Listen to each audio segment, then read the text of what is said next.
থাকেন, দয়া করে এই কাজটা করেন। আমাদেরকে যেন বলতে না হয় যে আপনি উঠেন।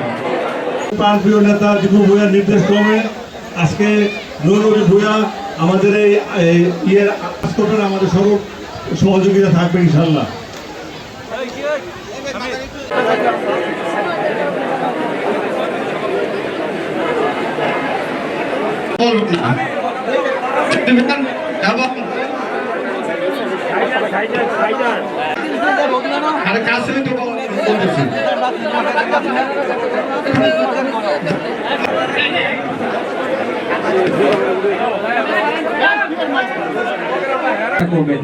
এইখানে জাস্ট একটা ফর্মালিটিস, আমার একটু শেষ করতে দাও, আমার আরেকটা মিটিং আছে, আমি চলে যাব। স্যার, আপনার অনুমতি ক্রমে আমি একটা কথা বলি। আপনার অনেক সমস্যা আছে, সবাই দাঁড়ায় তার পরিচয় দিয়ে এক মিনিট করে সবাই দিয়ে, এতে করে আমি তৃপ্তি পাবো।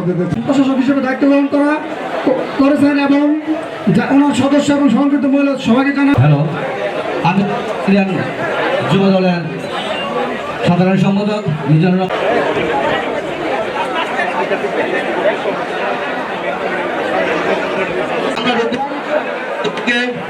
সর্বদা আপনাদের মঙ্গল কামনা করি। বিশেষ করে আজকে অনেক কথা ছিল, কিন্তু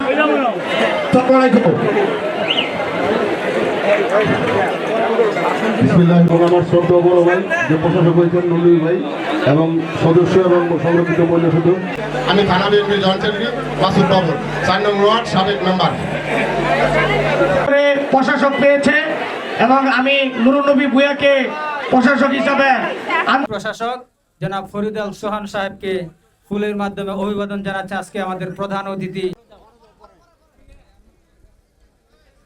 আপনারা সবাই যার যার অবস্থানে থাকবেন।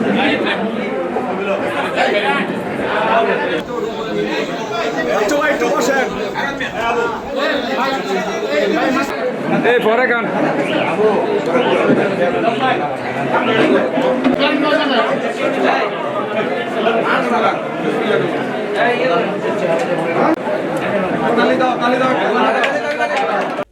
যদি ইউনিয়ন পরিষদের আমরা তুলনা করি, বাংলাদেশের সবচেয়ে ধনী ইউনিয়ন পরিষদ হচ্ছে রূপগঞ্জ ইউনিয়ন পরিষদ। প্রশাসক বলেছেন যে উনি এক কাপ চাও ইউনিয়ন পরিষদ থেকে খাবেন না, তাই না? এটাই তো হওয়া উচিত ছিল, কিন্তু বাংলাদেশ এমন পর্যায়ে পৌঁছেছে যে এখন বলা লাগে আমি চা খাবো না। চা যে খাবেন না এই জন্যই তো তাকে চেয়ারম্যান বানানো হয়, প্রশাসক বানানো হয়, তাই তো? এটাই নিয়ম। কিন্তু বাংলাদেশে চা খেতে খেতে সবাই এটা নিয়ম করে ফেলেছে। তো আর 12 জন যে মেম্বার রয়েছেন, আপনাদেরকে বলবো মহান আল্লাহ এই সুযোগ সবাইকে দেন, আপনাদেরকে দিয়েছেন ডিফারেন্টলি। এটা যেহেতু বাংলাদেশে আপনারাই পেয়েছেন, এটা এই সম্মানটা ধরে রাখার জন্য নিজের সর্বোচ্চ অনেস্টি দিয়ে আপনারা দায়িত্ব পালন করবেন। আমাকে এবং আমার সদস্যবৃন্দদেরকে যদি আপনারা সহযোগিতা করেন, আমরা ইনশাল্লাহ দোয়ায় আপনাদের সেবক হিসাবে কাজ করব ইনশাল্লাহ। আমরা কোনো প্রশাসক, কোনো সদস্য যে আমি চেয়ারম্যান, আমি মেম্বার, এই ধরনের কোনো কিছু না। আমরা চাই এই রূপগঞ্জ ইউনিয়নের প্রতিটা মানুষ নিয়েই আমরা কাজ করব ইনশাল্লাহ। যে ওই দিনও আমি ওয়াদা দিচ্ছি, আমি আল্লাহকে হাজির নাজির করে বলছি, আমি এই ইউনিয়ন পরিষদ থেকে এক কাপ চাও খাবো না ইনশাল্লাহ।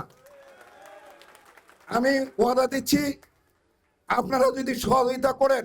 আমার সভাপতি বলছে মাদক নিয়ে, আমি ইনশাল্লাহ, আমাদের শ্রদ্ধেয় প্রশাসন আছে, পুলিশ ডিপার্টমেন্টের লোক আছে, সমস্ত কিছু আছে। আপনারা যদি সহায় হন, আপনারা দিবেন, আমি ইনশাল্লাহ 1 সপ্তাহের মধ্যেই আপনাদের নিয়ে, কতটুকু পারবো জানি না, আল্লাহ পাক জানে, কিন্তু একটা অভিযান আমি দিব ইনশাল্লাহ।